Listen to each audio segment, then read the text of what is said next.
Hello കൂട്ടുകാരെ, four മലയാളത്തിന്റെ പുതിയ വീഡിയോയിലേക്ക് എല്ലാവർക്കും സ്വാഗതം. നമുക്കിന്ന് സംഗീത നാടകങ്ങളെ പറ്റി പഠിക്കാം. നാടകകലയെ ജനകീയമാക്കുന്നതിൽ സംഗീത നാടകങ്ങൾ സുപ്രധാനമായ പങ്കാണ് വഹിച്ചിട്ടുള്ളത്. ടി.സി. അച്യുതമേനോൻ, എരുവിൽ ചക്രവാണി വാര്യർ എന്നിവരാണ് സംഗീത നാടക പുസ്തകത്തിന് തുടക്കം കുറിച്ചവർ. അന്ധവിശ്വാസങ്ങൾക്കും അനാചാരങ്ങൾക്കെതിരായും സ്വാതന്ത്ര്യ സമരത്തിന് പ്രോത്സാഹനമായും സംഗീത നാടകങ്ങൾ അരങ്ങിലെത്തി. സംഗീത നാടകങ്ങൾ ഏകദേശം മിക്ക ഭാഷകളിലും ഉണ്ടായിരുന്നു. ചില തെലുങ്ക് സംഗീത നാടകങ്ങളാണ് ഉഷാപരിണയം, കൃഷ്ണലീല, കംസവധം എന്നിവ. കച്ചവടക്കാർ മുഖാന്തരമാണ് സംഗീത നാടകങ്ങൾ മറ്റു പ്രദേശങ്ങളിലും പ്രചരിക്കുന്നത്. ദ്രാവിഡ തനിമയുള്ള തമിഴ് ഗാനങ്ങളാണ് തമിഴ് സംഗീത നാടകങ്ങൾ കാണാൻ കഴിയുന്നത്. സാവിത്രി സത്യവാൻ ഒരു തമിഴ് സംഗീത നാടകമാണ്.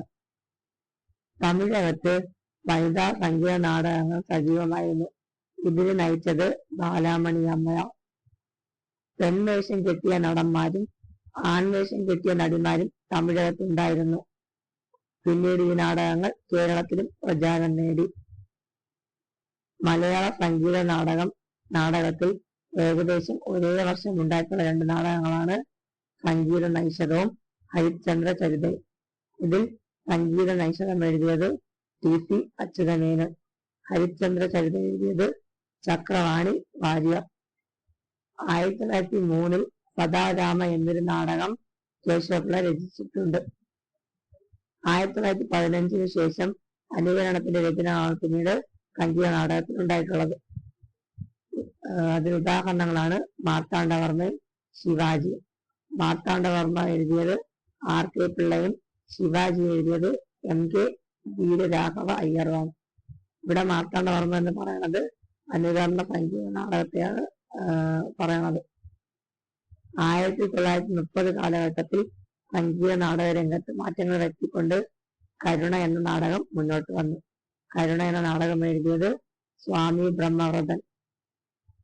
സംഗീത നാടക സമിതികൾ രൂപീകരിക്കാൻ പലരും ശ്രമിച്ചതിന്റെ ഫലമായി 30 നാടക സമിതികൾ വരെ അന്നുണ്ടായി.